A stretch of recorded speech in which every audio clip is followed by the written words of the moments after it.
Imagine a media platform that reshapes the conversation, empowers your voice, and redefines the Bronx community. Bronx Post, changing the reality, changing the narrative. For businesses, politicians, and government agencies, we offer targeted advertising solutions that drive results. Amplify your message. Reach the heart of the Bronx and beyond. Our platform connects you to the community. Learn more. Email info@bronxpost.com or call 718-892-5555. Visit www.bronxpost.com for breaking news and updates. Bronx.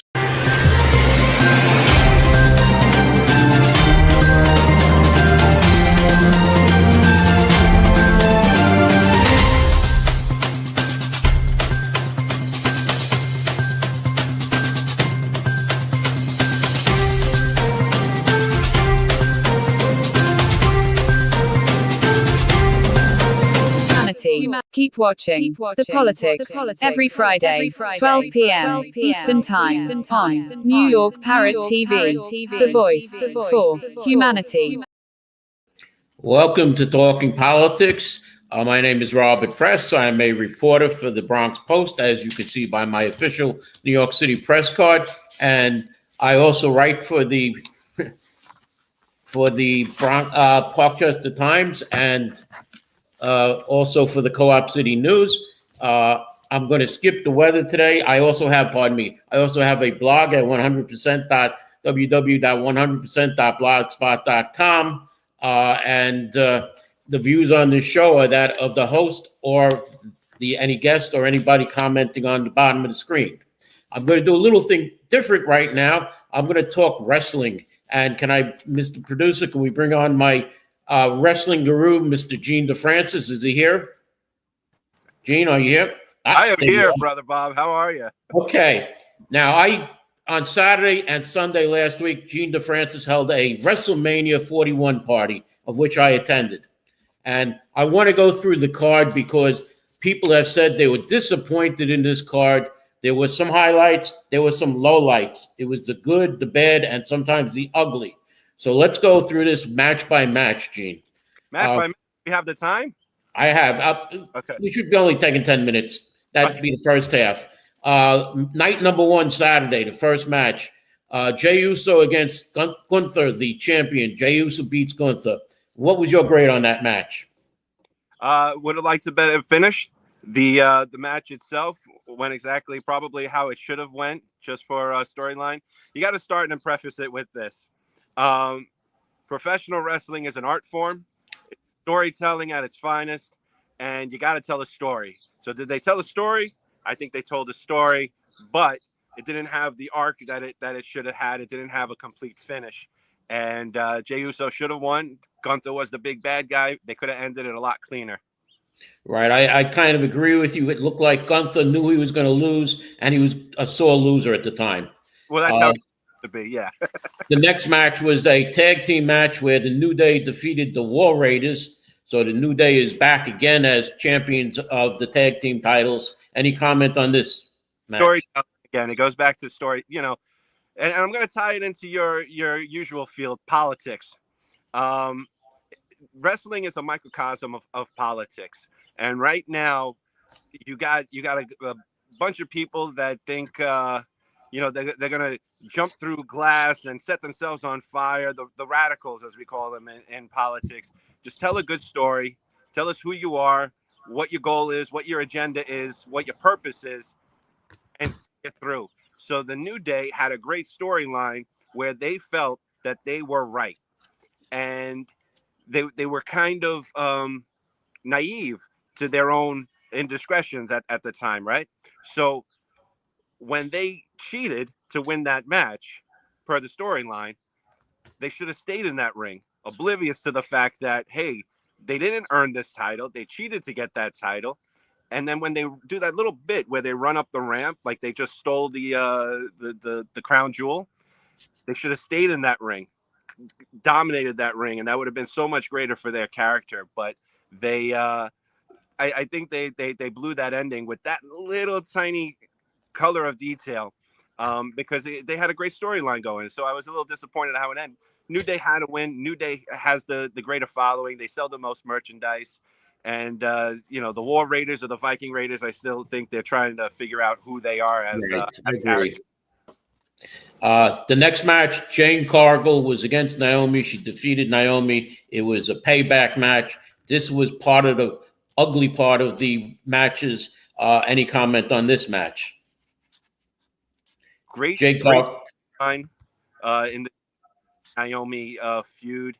I love the direction that it's going. I still think that there's a lot more story to tell in this. Are you there? Yeah, I'm here. I hear you, Gene. I see you're outside on the street.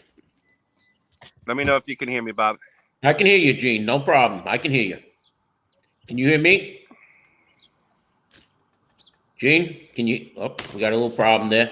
Okay, so it was Jade Cargill who defeated Naomi. There was a little incident where Naomi had thrown Jane Cargill into a car windshield. Are you there, Gene? Can you hear me? Okay.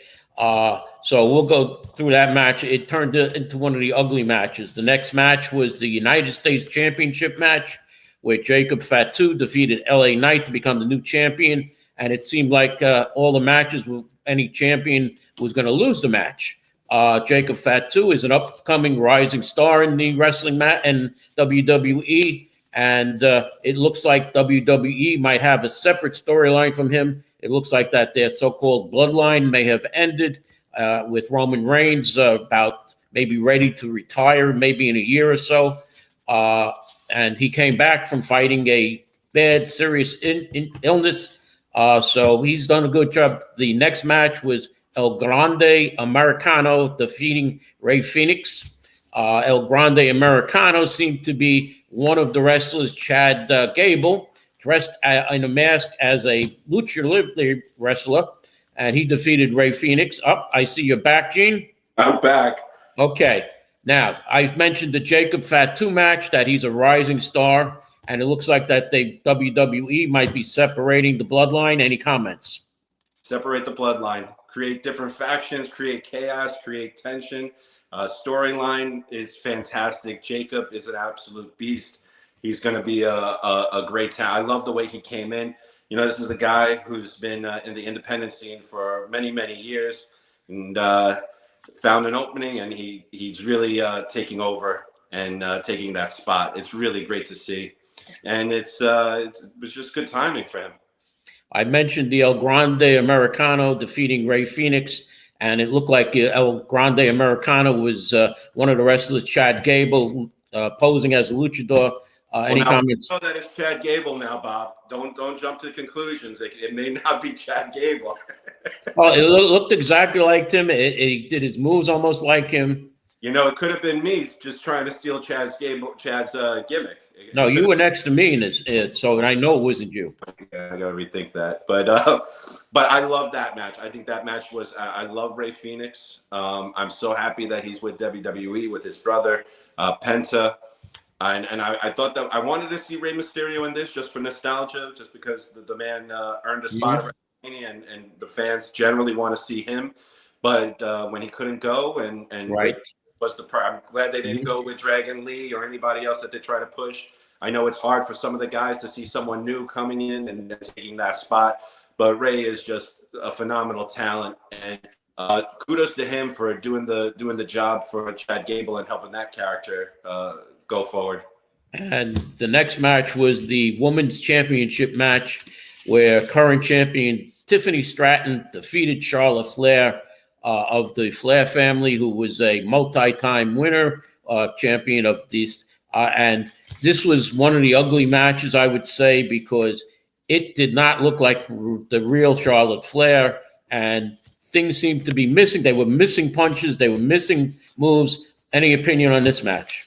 You could generally getting away with missing a punch if the story, wrestling, just to drop the curtain a little bit, it's all about suspension of disbelief. It's about going there, having a good time, having fun. Mm-hmm. You could get away with things like that. A botch happens, a missed thing.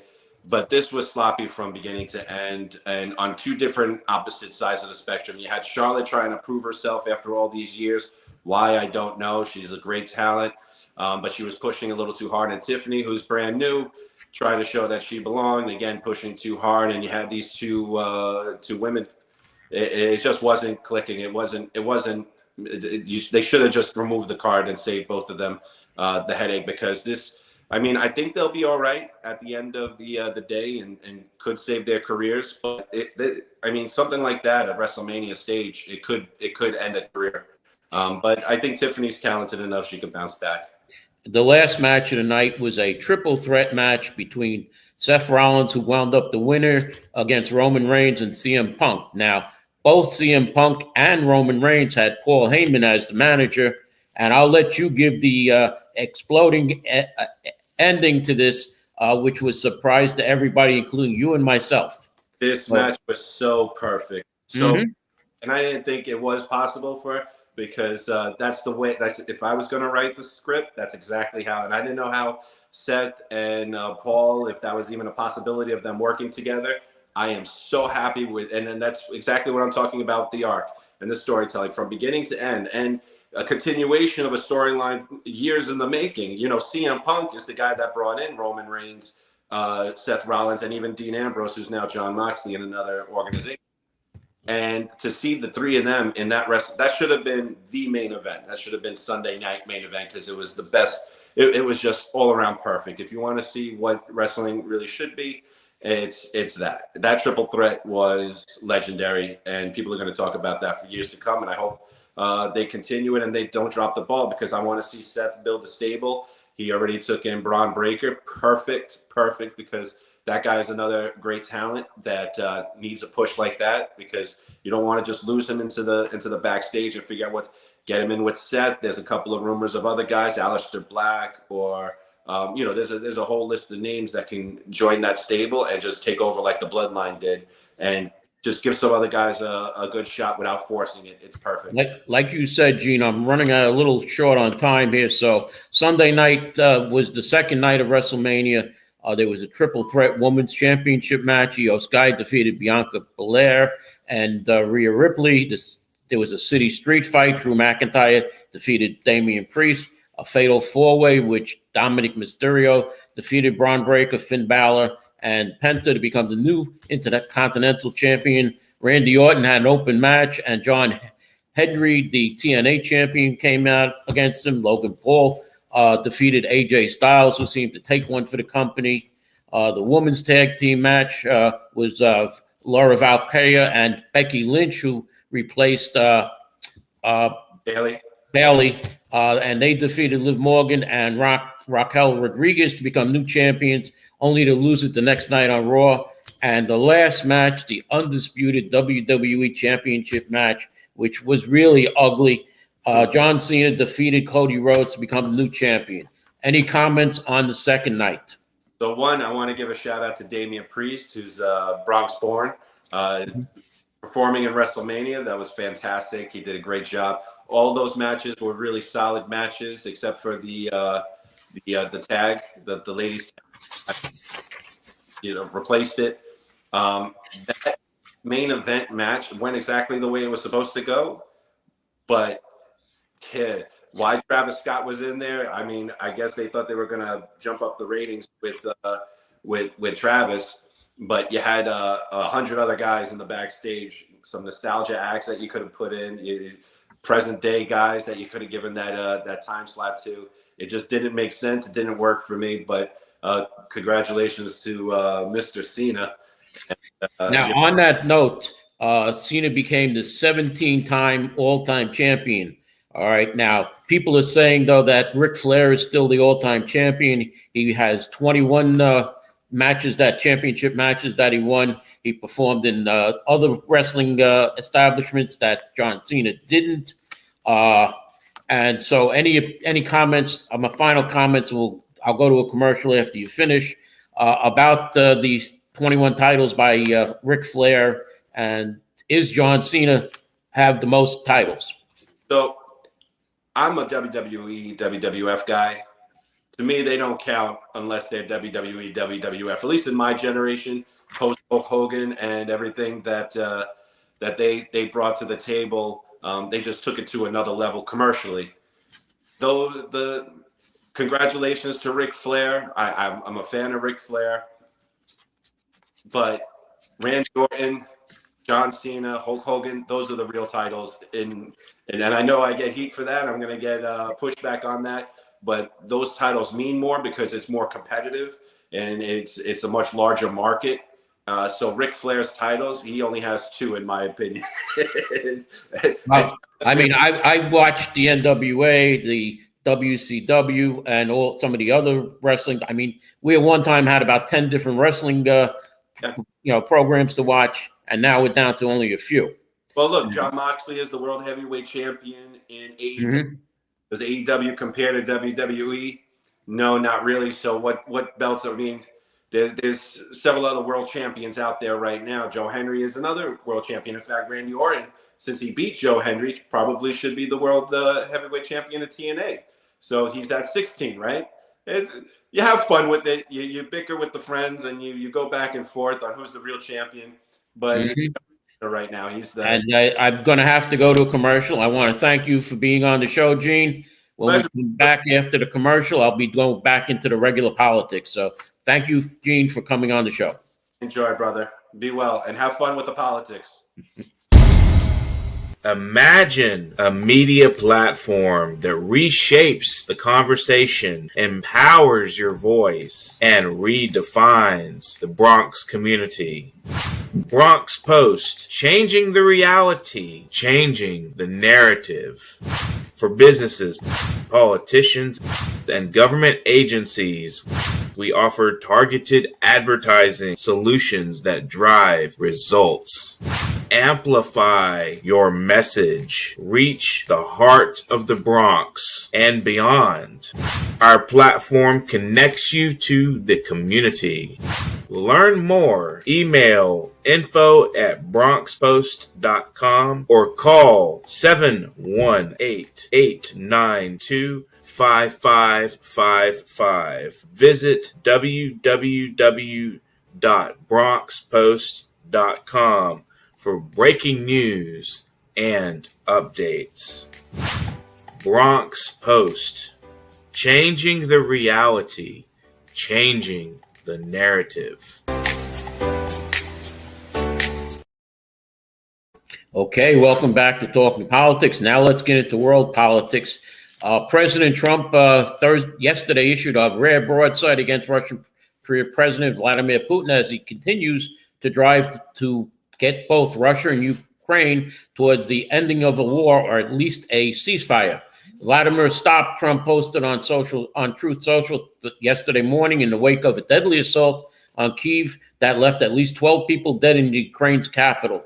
Now, the big question is, will Donald Trump walk away from these peace talks and say, you know what, you two fight it out, I've had enough, because he's approaching day 100, and he said he would stop it on day 1. So let's see what happens with Donald Trump, Russia, and the Ukraine. Now, meanwhile, in Iran, the big question is Trump administration remains divided over whether Iran can be allowed to keep nuclear stockpiles and enrich some more uranium. If that was, that would be a step back from Trump's initial hardline stance, rather than similar to the Barack Obama deal with which Trump withdrew in the first place when he took over in 2016. And as far as Yemen goes, Yemen's Houthi rebels report that U.S. strikes in the capital city and a coastal city last weekend. There were 13 airstrikes on an airport and a port in the capital city on the Red Sea. The office also reports U.S. strikes in the capital, Sanis.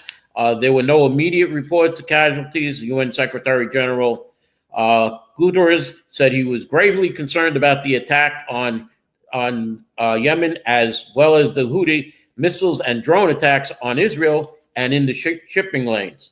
The Qatari Prime Minister will meet with Secretary of State Marco Rubio and White House Special Envoy Steve Witkoff. Rubio and other U.S. officials have praised Qatar's mediation role in this ongoing negotiation between Israel and Hamas over the war in Gaza. Now, Trump's press secretary, Caroline Leavitt, said President Donald Trump will be taking a trip May 13th through the 16th.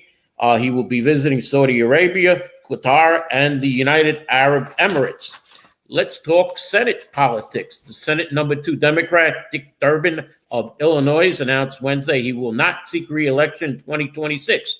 He says it's time to pass the torch, as the 80-year-old senator said.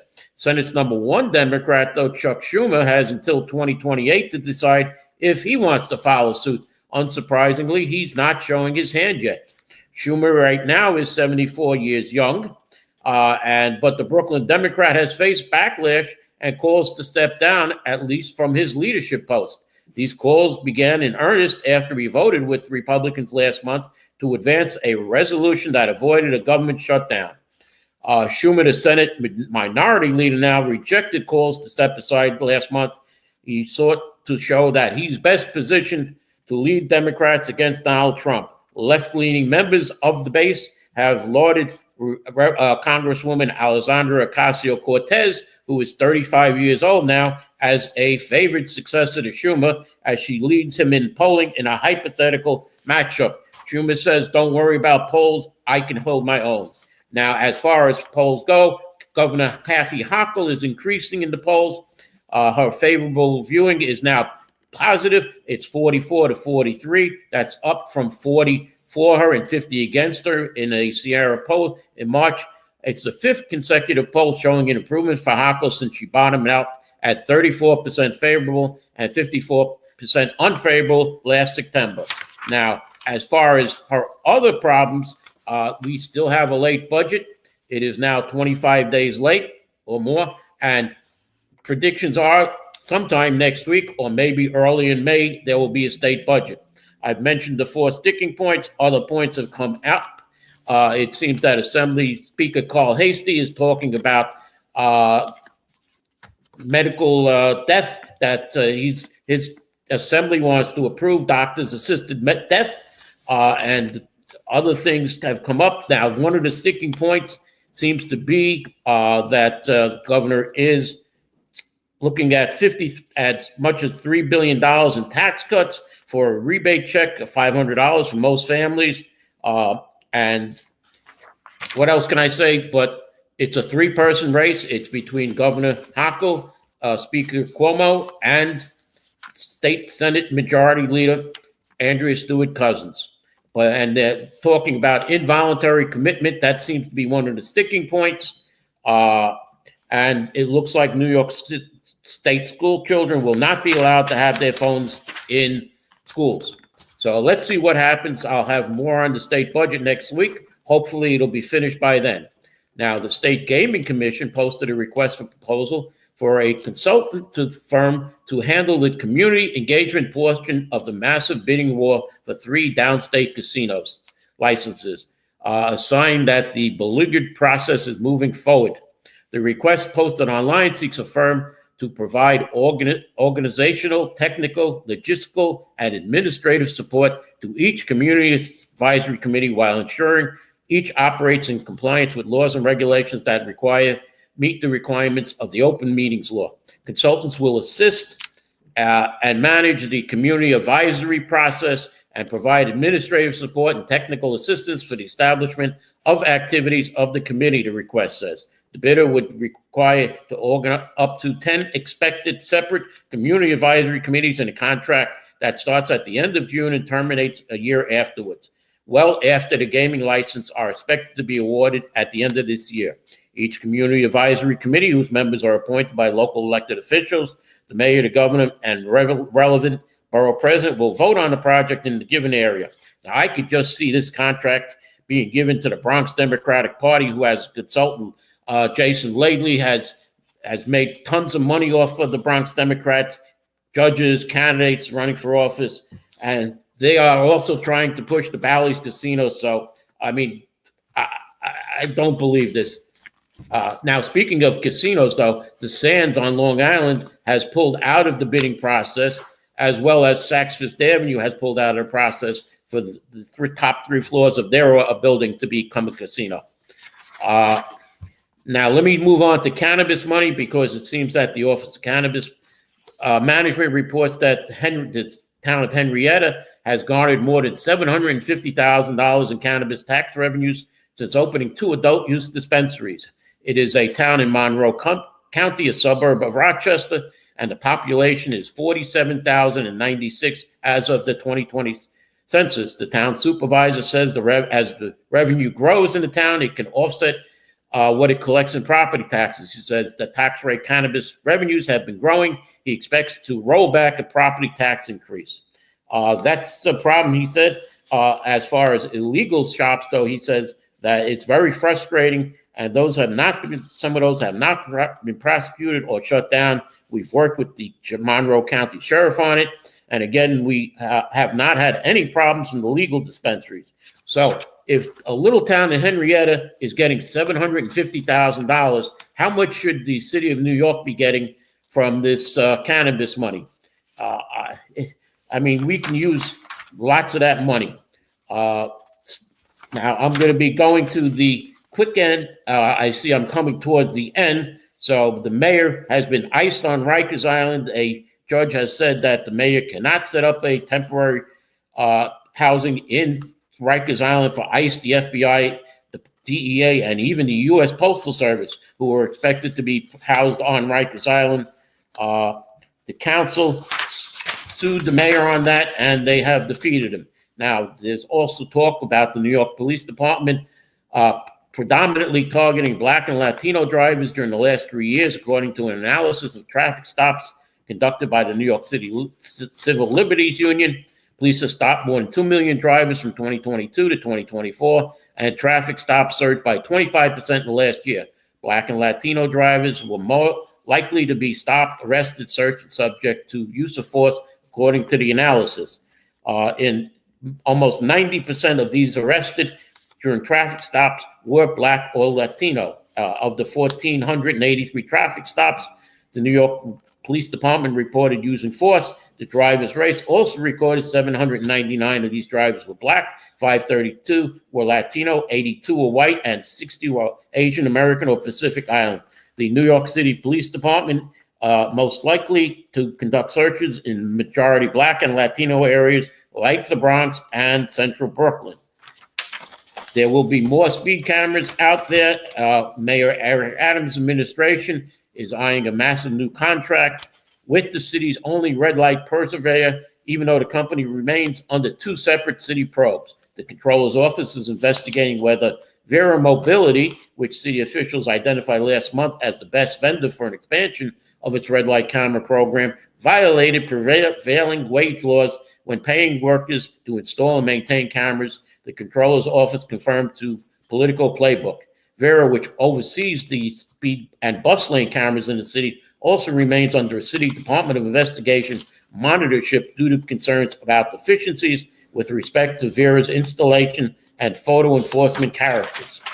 Now, I'm going to go to Speaker Adams, and then I'm going to go into the Community Board 11 meeting last night, which I will have a lot to say about, and I may run over, so I apologize for that. Now, Speaker Adams is running for mayor, but it seems that during her years when she got elected, she has given her church at various amounts of money. In 2021 and 2020, she sprayed $105,000 from her office pot of allotted funds into the Allen Community Senior Citizen Center Network, where M. Elaine Flake is the board chair.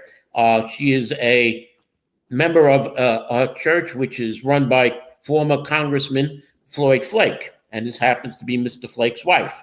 After seizing the speaker's gavel in 2022 at a ceremony where Ms. Flake gave the invocation, groups linked to the church began receiving unprecedented sums of taxpayers' cash, record shows.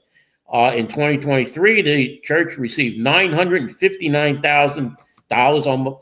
In 2024, it received $937,000 and over $1 million in this fiscal year, 2025 that went to programs and building equipment upgrades to senior centers, housing developments, women and young youth groups linked to the Greater Allen Record Show.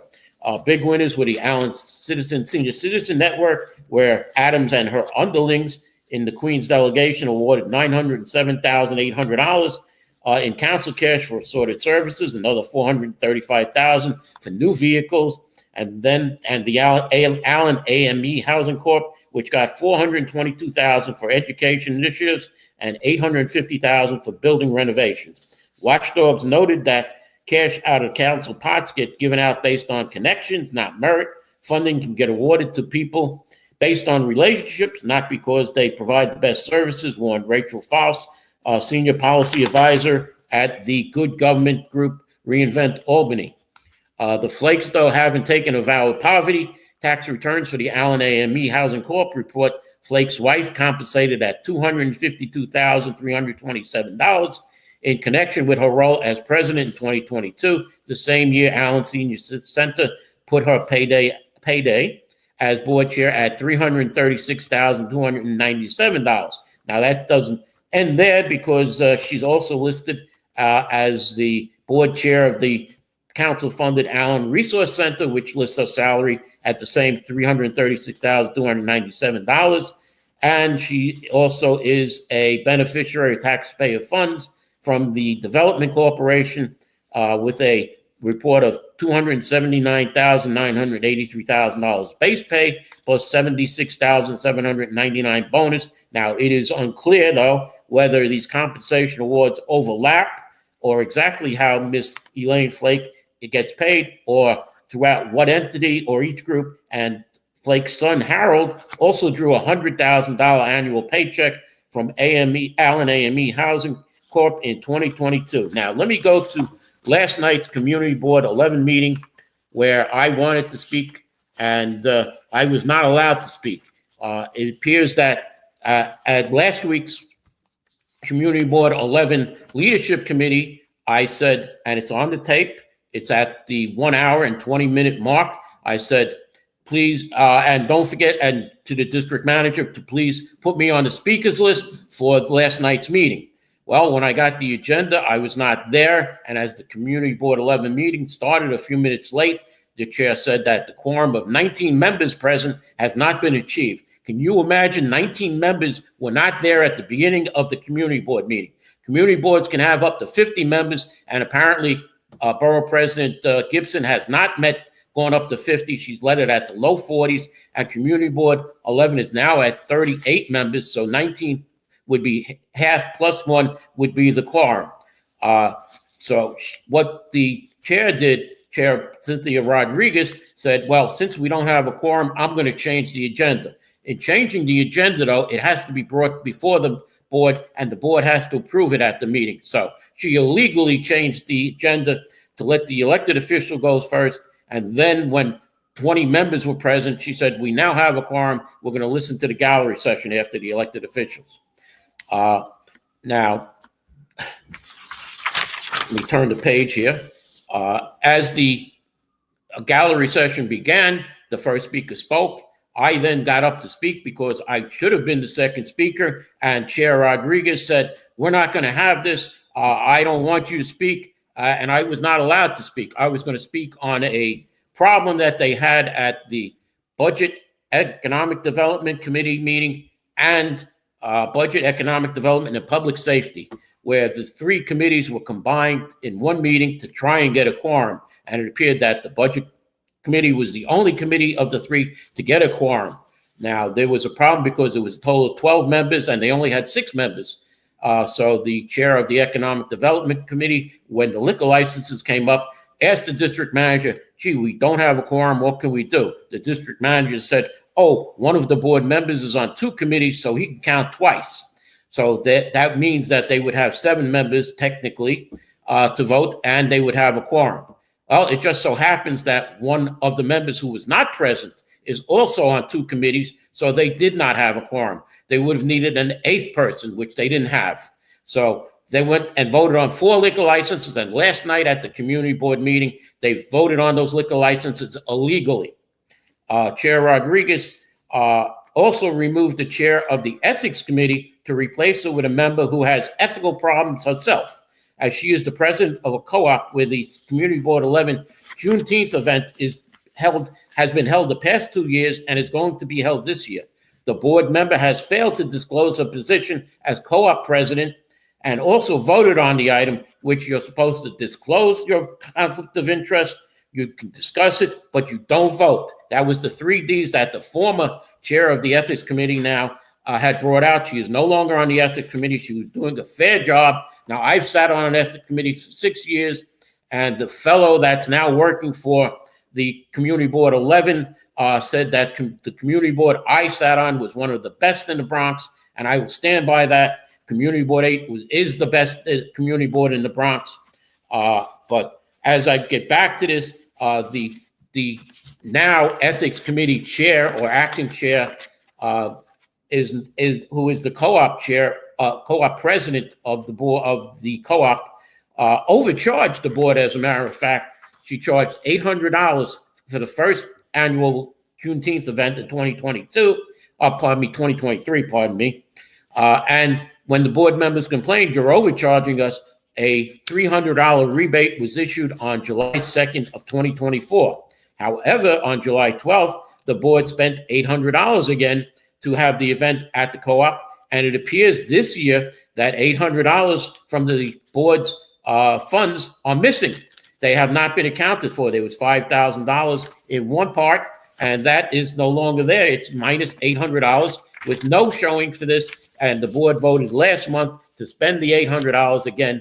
But this board member, who is now the chair of the Ethics Committee, Ms. Jeanette Wilson, has a total conflict of interest and should not be on Community Board 11 because for 2 years and now the third year, she has not disclosed that. As a board member, should not be making money from the board. And I have to say that in the November 2023 full board meeting, the Bronx Borough President, Vanessa Gibson, blasted Community Board 11 as being dysfunctional. And at the March 2025 meeting, the board was held because the borough president arrived late, so they could hear what board member Ryan Barthel said was a 20-minute political speech that was well over the 5 minutes allotted to elected officials, he said. I have to give it to board member Barthel to say that the borough president gave a political speech well over the time allotted to speak when it is the borough president who appointed him, and he is up for reappointment this year. So let's see if he gets reappointed, as I know board members don't when speaking against the borough president. In this case, it may not be the board member, but the borough president herself who should be replaced because she is facing a tough primary this June from a good city council member, Raphael Salamanca, who is currently the powerful chair of the Land Use Committee in the City Council, and he is also a former district manager of a well-functioning community board before he became a City Council member. So I say good luck, Madam Borough President, and I remember you saying to me that in front of the Bronx Democratic County headquarters, shortly after Governor Kathy Hochul left in a speech that was promoting then presidential candidate Kamala Harris, that you told me that I would never get on a community board while you were borough president. And my answer to you was maybe we need a new borough president then. So it would give me no greater pleasure than to see Raphael Salamanca win the June primary, June 24th, the Democratic primary for Bronx. Imagine a media platform that reshapes the conversation, empowers your voice, and redefines the Bronx community. Bronx Post, changing the reality, changing the narrative. For businesses, politicians, and government agencies, we offer targeted